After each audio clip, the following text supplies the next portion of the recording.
Welcome into Bills Tonight Digital. Maddy Glab here with Bills legend Steve Tasker. And the Buffalo Bills move on to 8-6 after suffering back-to-back losses. The Bills are back in the win column with a 31-14 victory over the Carolina Panthers. This was a must-need win for the Buffalo Bills. We know their way to the playoffs if they can get some wins over the next 4 weeks. We knew how important this one was to kick it off for the Buffalo Bills, and they end up winning by quite a few points, getting back into scoring more than 30 points, which is what we want to see out of this offense, out of this Josh Allen-led offense. So, Steve, what does this win say about the Buffalo Bills, just knowing the path ahead for them with the division title still on the line and playoff hopes still very much alive for this team? Well, coming into today, the big story around the NFL and the Bills were no different was the COVID situation. They lost John Feliciano on Friday. They lost Deion Dawkins on Friday. They lost John Feliciano this morning. They shuffled their offensive line, and they literally were hanging on by a thread up front in front of Josh Allen. It showed in Josh Allen's performance today. The offensive line was an absolute mess coming into the day, and they didn't know it was going to be that way until today. So they absolutely just tried to get through this football game. They ended up with a 31-14 win. On the surface, it looks like a blowout. It was a hard-fought victory up front. Spencer Brown is going to take some criticism for the way he played today. Bunch of holding penalties. He had a taunting penalty as well. Wasn't a stellar day for him, but this is a guy that didn't know he was going to play that spot until Friday. Tough spot for him to move into. And I'll say this, for the holding penalties he got, one of them wasn't a holding penalty, but the other two, you'd rather have Spencer Brown take the holding penalty than to give up a shot on Josh Allen. So that's what those guys were up there against. They were making sure that they did what they could do. If they had to take a penalty and pull a guy down to keep him off of Josh Allen, that's what they had to do. They were up against it today as an offensive line, and they came out and just kind of nursed their way through it. Devin Singletary came out 22 rushes for over 80 yards. Pretty good day for him on the whole. But this is an offensive line that was the focus of this game for me, was the fact that you didn't know if this offensive line was even going to be able to run protections because they didn't know where each of them was going to play right up until kickoff. Yeah, Josh Allen was sacked 4 times. It wasn't like they were going up against a nobody defensive line. The Carolina Panthers have Hassan Reddick and Brian Burns, who have a lot of sack numbers. They make up a big amount of the sacks for that Carolina Panthers defense. So the Bills were able to score 31 points, though, even with the offensive line shuffle that went on today. So good to see that they were able to get into the end zone. Gabriel Davis scoring 2 touchdowns. Devin Singletary also rushing in for 1. But we've got 2 of our defensive linemen who are speaking to the media right now, F.A. Obata and Harrison Phillips, so we'll send it right over to them. How does it feel to get 2 against your former team like that? Feel good, man. No, just stay humble, get focused, get back on the mission. But it felt good. Just grateful for the opportunity to be out here. Harrison, 4th down stops today. I mean, you knew once they got in field goal range, they probably weren't kicking, lost their kicker in pregame warmups. Just what you guys were doing on 4th down to get those stops on critical plays. Yeah, I mean, first we had the mindset, too, that we got to treat 3rd down like 2nd down. There could be heavy run knowing that they're going to go back to a 4th down play. Anytime they cross the 50-yard line, that was definitely on our radar. But really just great team defense, as you guys saw, guys coming up, making plays, guys doing the right thing, rushing coverage, working together. So that was definitely a huge part in this victory. How was it explained to you or revealed to you that they would not have a kicker today? And I guess what's the discussion like in terms of, like you say, to get you to think a little bit differently? I think I first found out, a player was out warming up, and he had come in from the locker room and said it looked like their kicker had gotten hurt. And then it was confirmed before kickoff. And so, again, just, we consider, playing smart one of the, key components to our success. So once we kind of heard that again, we knew that field goals probably weren't going to be an option, and we needed to play 3rd and 4th down with extra awareness on that.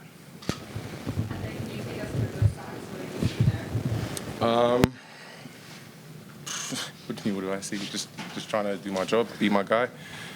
Came around the edge on the second one, and first one I just hit the B gap, and he was right there, still holding the ball. Just great effort from the coverage, and just allowed me to get there. Winning one-on-ones is what he did. You couldn't sack Cam when he was your teammate. tonight. So how does it kind of feel? That to is get true. It, get That him is true. now? That, you know, when I was playing with him, you know, he used to have the red jersey, so it was very that was the quickest ride to go home if you hit him. But now it felt really good to hit him now. I asked for his jersey, so I'm putting it out here now so I can hold him accountable. Did Cam say anything to you when you made either of those sacks? Nah, he didn't say anything, but, you know, in between plays, we was just, you know, kind of vibing and talking. Yeah. Harrison, I know this just got done. All right, there's F.A. Obata and Harrison Phillips. F.A. Obata, obviously, coming from the Carolina Panthers. He had 2 sacks in 3 plays. That's a career high for him, so good to see different defensive linemen getting involved in the sack party at times that the defensive line had. One thing that the defense also did a pretty good job of today, Carolina Panthers, 1 for 5 on 4th down. We knew that they would be on the field for 4th down because their kicker went out in pregame warmups while he was trying to kick, get ready, warm-ups, suffered an injury and wasn't able to play in the game. So the Carolina Panthers stayed on the field for 4th downs. Word got out very quickly, spread like wildfire across the stadium on both sidelines, both locker rooms, through the media, that the Carolina kicker had hurt himself and had to be helped up the tunnel. And then they had different players going out and trying to kick, say, hey, can you kick? You can kick. And they had, you know, they couldn't even kick off today. That was a huge happening in pregame where the guy planted just trying to kick an extra point and went down. So you knew that you were going to be up against it, and it didn't feel like they were 1 of 5 on 4th down, because you put in there the 2-point conversion that they got. Was on the same drive, I believe, as one of the 4th downs they converted. So it really felt like they had the upper hand. And now but then as the game wore on, more and more 4th downs. They had 4th and longer, and then a 4th and longer, and a 4th and longer. And the Bills' defense was really playing well on 1st through 3rd down, and it gave them a chance to be that successful on 4th down. Yeah, it's good to practice for this defense. They're going to face 4th down situations towards the end of the regular season as they move on, and to face 4th downs every single drive in this game. When it did get to 4th down, kudos to this Bills defense for forcing a lot of turnover on downs. We've got more defensive players available. Micah Hyde and Jordan Poyer are talking to the media. Here's what they have to say after the game. Kicker Yeah. hurt. We got told pregame something happened to the kicker, so we know 3rd down situations, 3rd and long, they might possibly try to cut it in half or make a 4th down manageable. So we knew there was going to be a bunch of 4th downs today, and I don't know exactly what the. I didn't know that, but we went out there and tried to limit them on those 4th downs.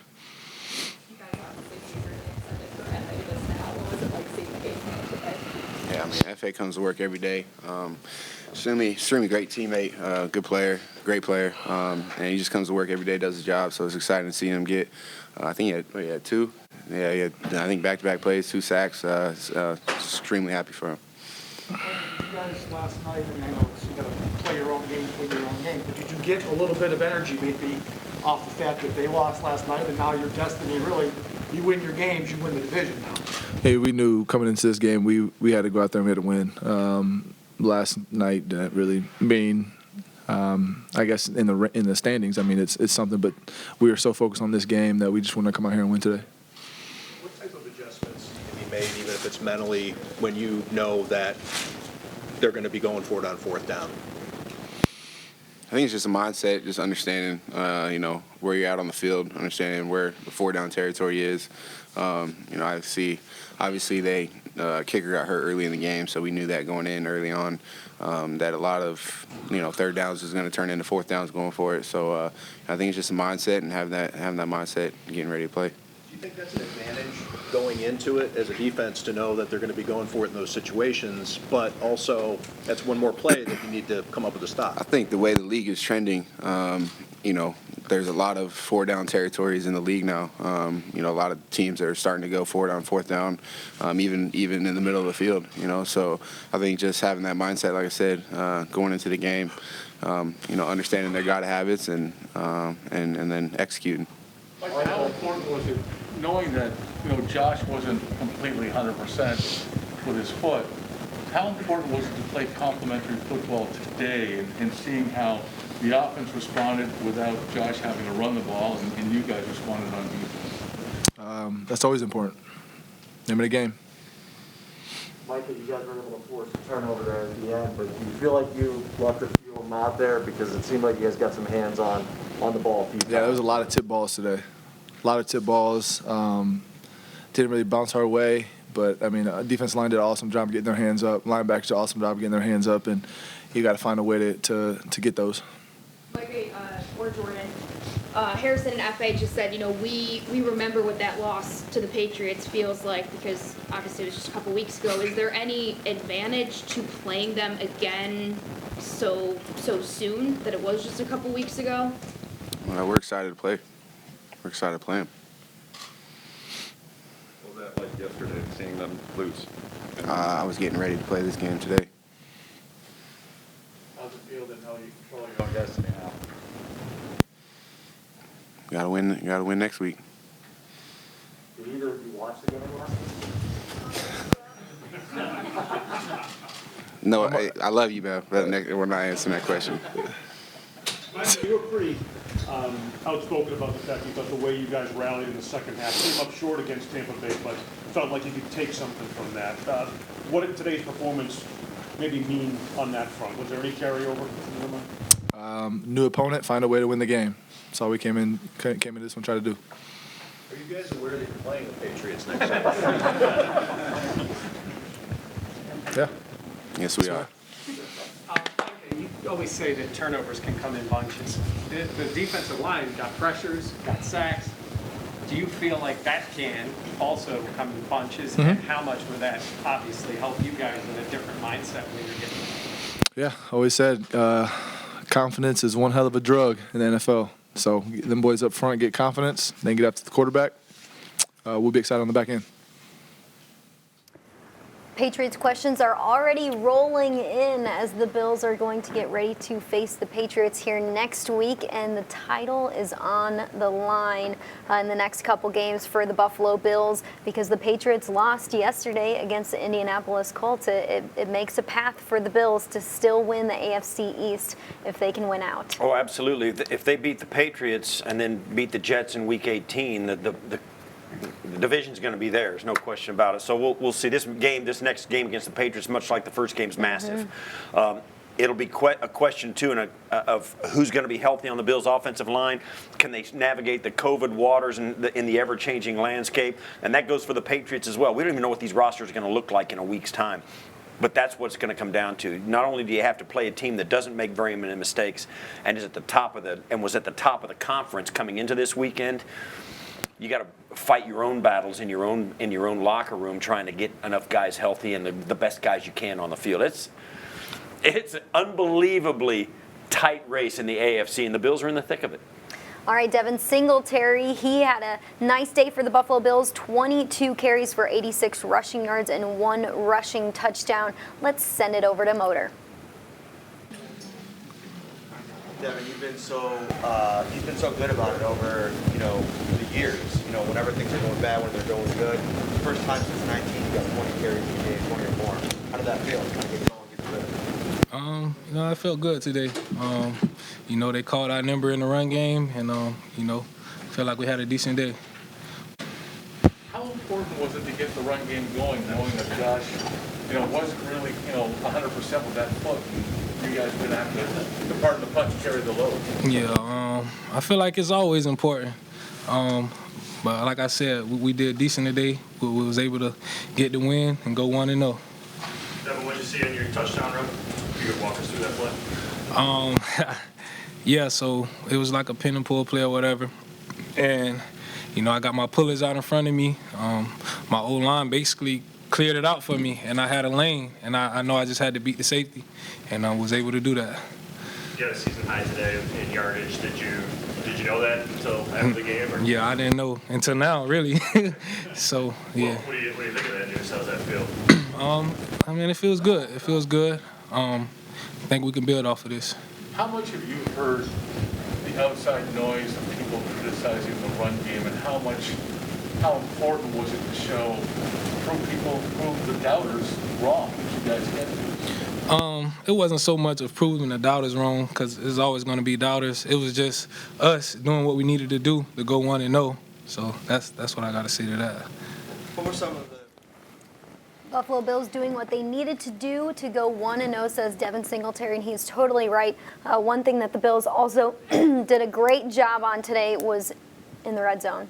4 of 5 in the red zone, 80%. That's a huge number for them. That's an area that they have been trying to work on throughout the entire season. You've seen those numbers go up and down in the red zone, more down than up throughout the entire season, but really good to see that number pretty strong today because that's important when it comes to scoring touchdowns and putting your team in a position to win football games. Yeah, and if you want to go back and look at one of the plays where Josh Allen, you're glad he's your quarterback. Go back and look at Gabe Davis's first touchdown pass. The one he threw to make it 24-8 was a throw not too many quarterbacks could make, and it took a lot of courage to throw that ball. And it was a touchdown. I think it was a 24-yard strike to Gabe Davis, and I mean, it was a thing of beauty, and that's why Josh Allen's a franchise quarterback. If you want to go back and have some fun, that's the throw of the game right there when Josh Allen hit Gabe Davis in the back to go up 24-8. That was a throw. Speaking of QB1, he's answering questions right now. Let's throw it over to Josh.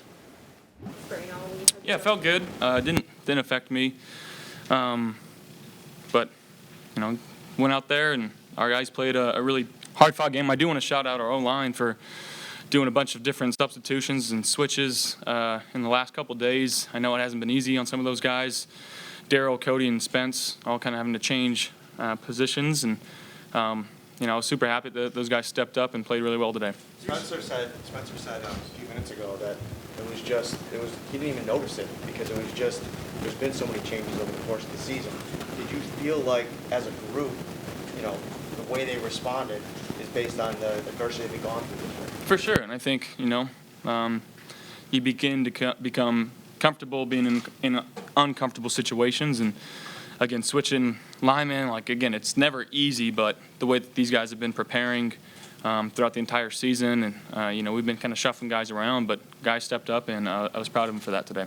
You only scrambled for one time on a 26-yard run.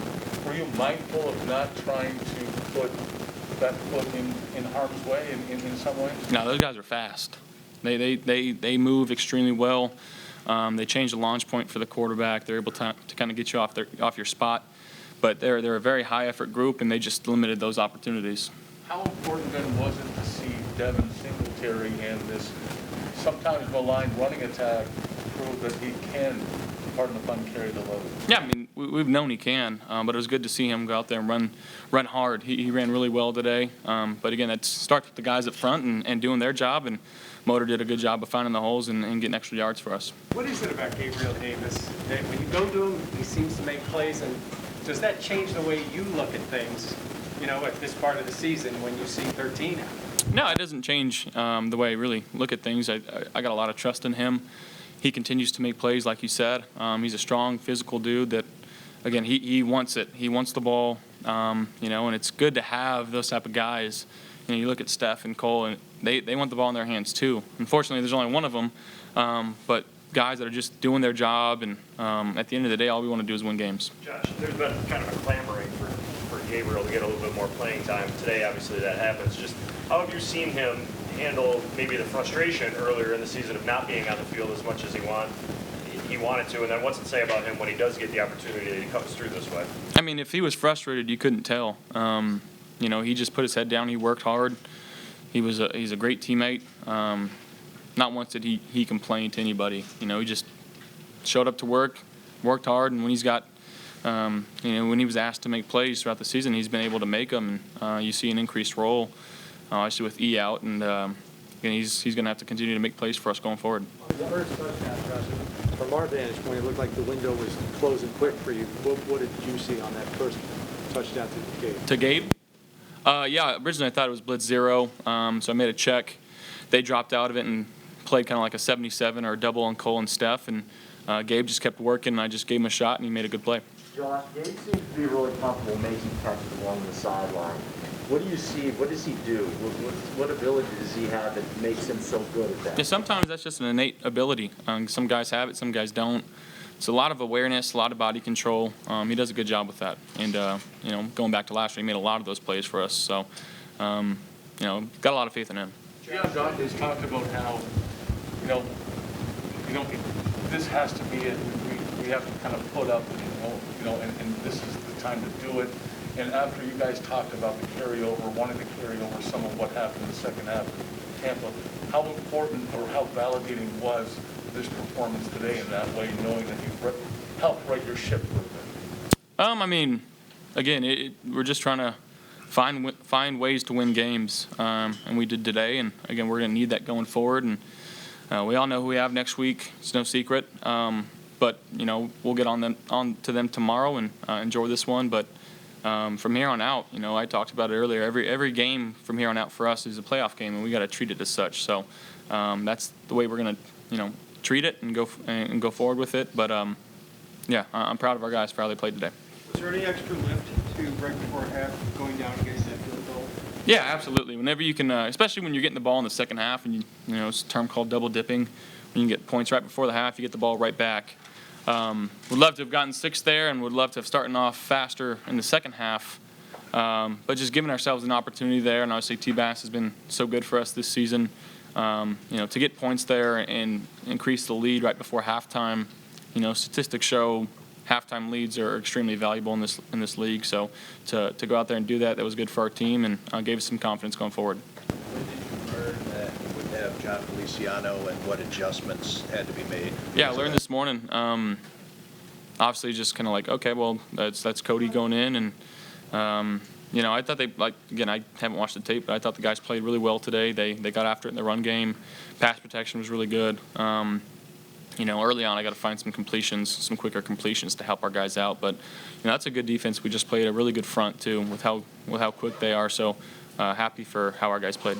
Did it change your general philosophy in the game of, okay, we maybe don't want to do this, or we want to do a little bit more of that? No, guys got to step up. We're professionals for a reason, and when a guy goes down, someone's got to step up and play. And like I said, I was very proud for how our guys handled the situation today. Was there an effort, because the way they get after the quarterback, was there an effort maybe a concentration of getting the ball out pretty quickly? I think that's kind of just football 101 when you got guys that get off the ball really fast, trying to get their hands down, tired, eyes in the backfield, some zone reads, some RPOs, just forcing them to think about different things instead of just pinning their ears back and trying to speed rush. So I think Coach Dable did a good job of mixing it up today.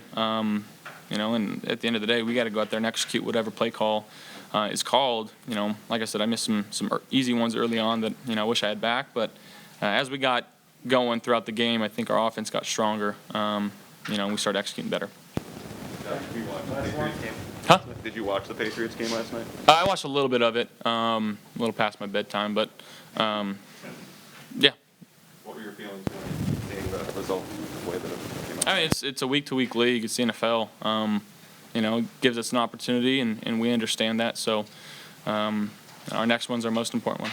Thank you, guys.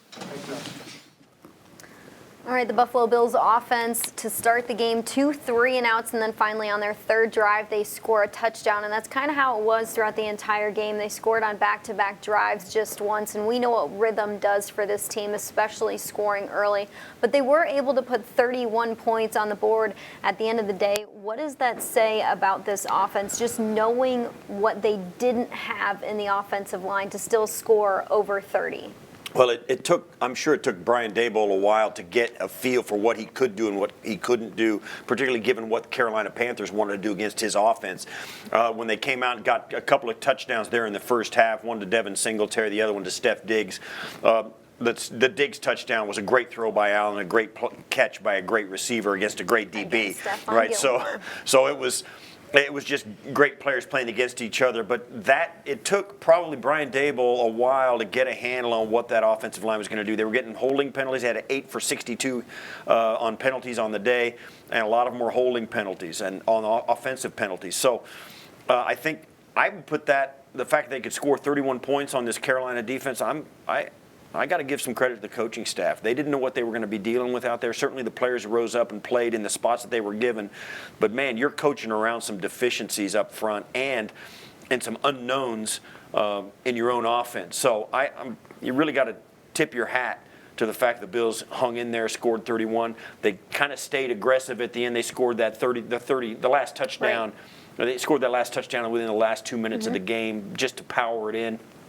and it really made a difference. So it looks like a very convincing win, and certainly even a 10-point win is big in the NFL. But the 31-14 final, with a roster that was ravaged like this one was, I think you got to tip your hat to the coaching staff for getting it done. Yeah, Carolina's defense was allowing just over 21 points a game, so the Bills go 10 more than that, and Carolina's pass defense, the best in the NFL, allowing just 177 passing yards a game, and the Bills throw for 210. So check in those two categories for the Buffalo Bills.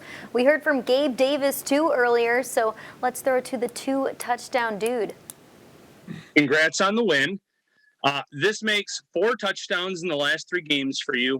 What makes you so effective in the red zone on limited targets? Dave just has a great scheme, and he schemes up the right plays for me to be able to get an opportunity to be in the end zone. And, they end up, turning my way. So, it's as simple as that. And can you speak a little bit on the chemistry that you and Josh have had? Rookie year, 7 touchdowns. This year, you guys, you just always seem to be on the same page. Yeah, when it comes to practicing with Josh a lot, I just always try to show him he can trust me in certain situations, and that's what I try to keep doing each and every week throughout the week. And I know that when Josh is looking at me, he trusts me to be able to make the play wherever the ball's at. Hey, thanks, Gabriel.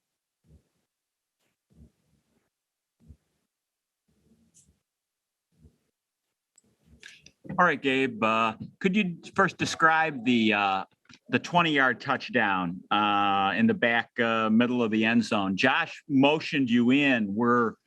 Was that the way it was supposed to go pre-snap, or did he call you in as an improvise to get a better angle on that play? For that one, he just kind of improvised that one. He kind of switched it up a little bit, and it was thought it was going to be open a little bit earlier, but it ended up not being. He had to scramble a little bit.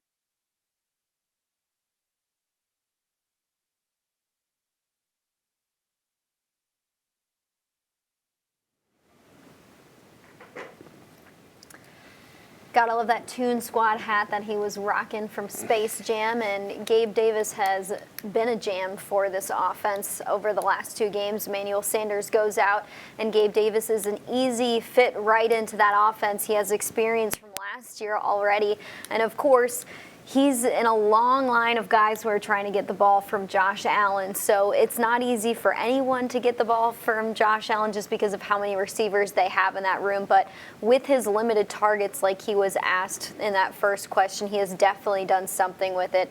4 touchdowns over the last couple games. What makes him such a mismatch for defenses? Well, he's got good size and he's a great route runner. He also is a physical presence as well. He's a great receiver. He's got that ability to use his body, to use leverage. His routes are crisp, and he snaps it off. And I think a lot of things that help, and people don't realize, the way a receiver runs his routes can a lot of times help a quarterback make the completion.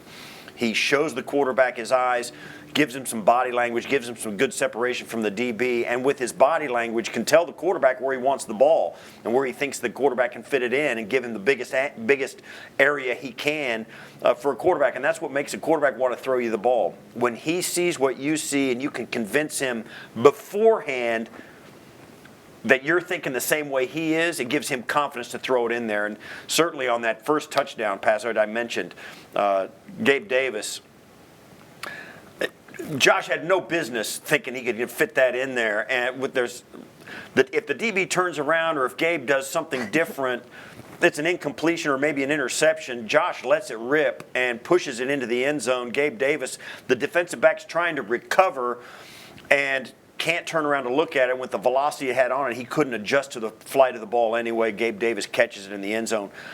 That was the play of the game, and Gabe Davis is showing to some of what we saw last year. Mm-hmm. And in limited opportunities this year, he has been just as consistent as he was a year ago. You really got to tip your hat to him, and he's one of the guys that I think has shown a lot, not only in the offense and Brian Daboll, Sean McDermott, and Josh Allen having confidence in him when he goes in there, but also being patient with the lack of opportunities he got in the first 10, 12 weeks of the season. Yeah, he converted that big 4th down in the last game, and Josh Allen trusts him on an insane touchdown pass that someone said if you saw the angle looking at what Josh Allen saw, Josh couldn't even really see Gabe Davis as he let go of the ball. So the fact that he was able to complete that pass, I mean, just another sure target that's on the Buffalo Bills, who's proving his worth and why he should be a part of this team, a 4th-round pick. They definitely got a steal in that one. Sean McDermott, he is answering questions from the media right now, so let's send it over to the head coach. Yeah, I mean, it happened quickly this morning. You know, I saw John last night, in fact, around meetings, and he was fine, that I could tell. And then we got the heads up this morning, and so we went into action. And I credit the players, credit the coaches, you know, just next man up approach, and they went out there and executed. Sean, what did you see from F.A.? Yeah, I think he had 2 sacks, right? Especially one in a big moment of the game there when we needed it. So that 4-man rush, you know, getting that 4-man rush going, it's important for us. What makes Devin Singletary so effective? Not the biggest, strongest guy, not the fastest guy, but came in averaging 4.9 yards per carry and had a great game today. Yeah, I think you saw some of it out there today. I mean, there's times where his momentum got stopped, but his Pistons kept running, right? I mean, he just kept churning those legs and got another 2, 3, 4 yards out of it sometimes. So, you know, it's fun to watch when he does that. Is that something you'd like to see him as the feature back moving forward? Yeah, I'm not going to get into feature back. Just, you know. Was there a lift in seeing him get that? I have a lot of confidence in Devin. Yeah, I'm sorry. A lift in seeing him get that early touchdown? Yeah, I mean, you know, to mix it up like we did there, I thought was good, and thought that was a good drive for us. And then to, you know, anytime you score in particular on the ground, the offensive line loves it. So it's good to get those guys some just reward for their work there. Sean, offensively, when you know they can't kick a field goal, are you thinking of that all 4 downs? Is it at certain points that you realize it might be a little bit different depending on where they are on the field? Yeah, I mean, as we were talking about this a minute ago, it seems like it should be easier, and in certain ways it is, but in certain ways it's more difficult because you're not sure what that 3rd and 7 is going to be. Is it going to be traditional drop back, or is it going to be you know, the quarterback zone read stuff, and it just puts you in a little bit of a bind defensively, but I thought they handled it well. I was going to ask you, John, what are your thoughts on the contribution from Gabe Davis? Yeah, tremendous. Another game where he showed up. It was productive for us. Love his mindset. You know, he's big, he's strong, he's tough. And again, mentally, you know, he was working while I was waiting. And today, I think you saw it again where he produced for us and made some big plays. Sean, what did you see from Josh out there? Obviously, he was dealing with that foot sprain leading up to the game. Just from your perspective, what did you see from his performance today? Yeah, I thought I liked how he settled in after the first series or 2, and we got a good rhythm going at times, and I thought he made some really big-time throws. The scramble on 3rd and it was 3rd and 6 situation. I think they were in man coverage, and Josh saw it and took off with it. So that was a big play for us. And you know, and again, just the things you guys don't see from a leadership standpoint. Some things in the locker room before the game at halftime I thought were big for us also. John, we saw you take Spencer out briefly. He had 5 penalties today, including a taunting there at the end. What'd you say to him, and how do you make that a coachable moment or a teachable moment? Yeah, you know, he's a good player, young player for us, and he showed his youth, and so I just wanted to settle him down and remind him it was all about the team, and I think in the end this will be a good learning opportunity for him. How difficult is it for a young player, especially, to kind of flip over like that? I know he had some reps in the spring and the summer. How difficult is that, especially when Yeah, it's not easy for any player, you know, young or veteran in this case, to you know, you study one side of the deal and who you may play against on this side, and then all of a sudden you're playing against maybe somebody else on the other side. So it's a little bit different, especially when it's, you know, the morning of the game.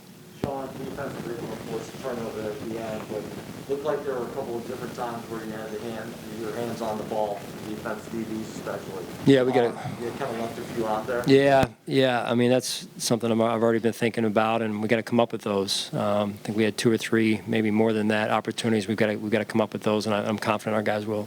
Sean, from a timing standpoint, because we don't know necessarily how this stuff works, but what time was it today when you found out that John wasn't going to be available for you? I'm going to approximate for you here, Tim. It's probably between 9 and 10 o'clock this morning.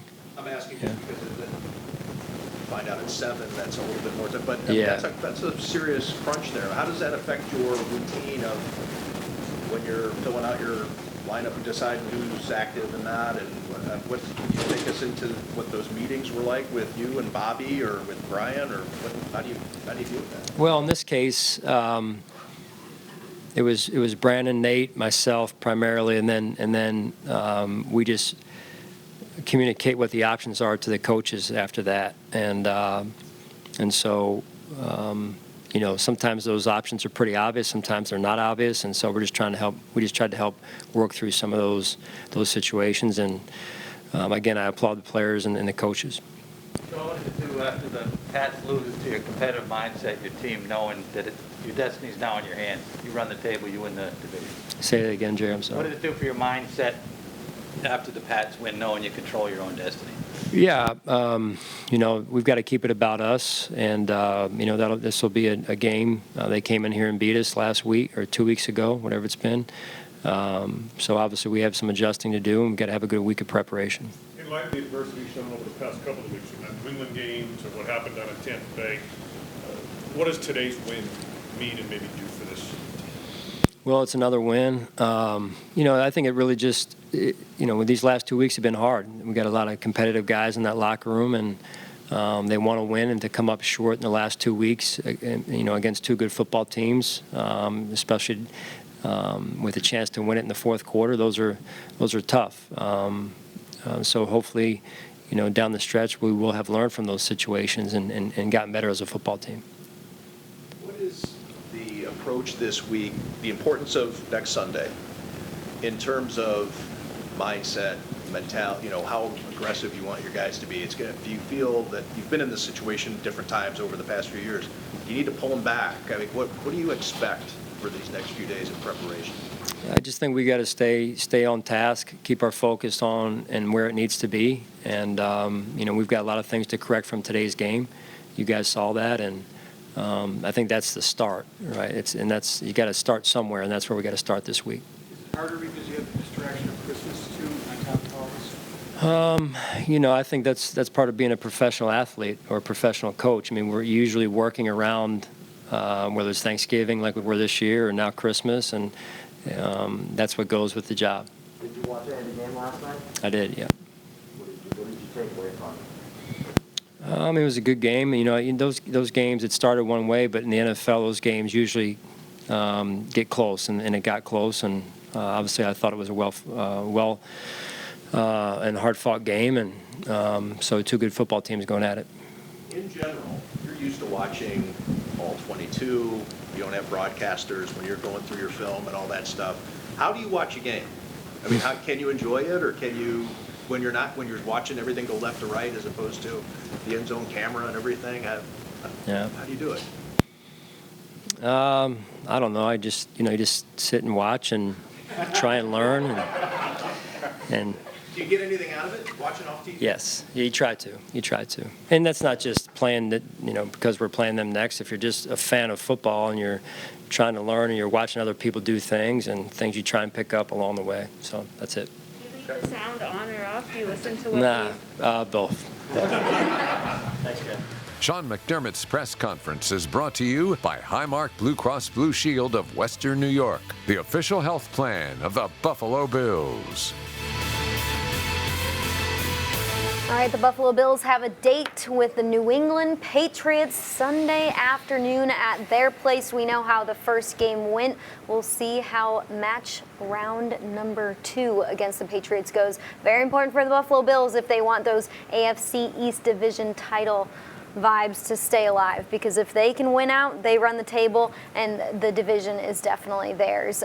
When you look at what the Bills have to do this week in preparation based on how they played today, I mean, first things first, I think on the offense, you want to get into a rhythm earlier. They were up and down in terms of scoring. You want to see a little bit more consistency from the offense. Hopefully the offensive line looks a little bit more healthy next week. And then from the defense, you want to see more turnovers. This is a team who, going into this game, had 2 turnovers, only 2 turnovers in the last 4 games. They want to get back to those ways of the beginning of the season when they were taking the ball away at a very high rate, multiple takeaways a game, and also not letting a team get more yards than they need to against you. At times in this game, Cam Newton was able to escape. Some of the other offensive players were able to escape. So you want to tighten up a little things on both sides of the ball. But where's your head at for what needs to be done this week? Well, it's a massive game. Once again with the Patriots. I mean, it's for the division championship. There's no question about it. The winner has a leg up on the division title, is going to make it into the playoffs.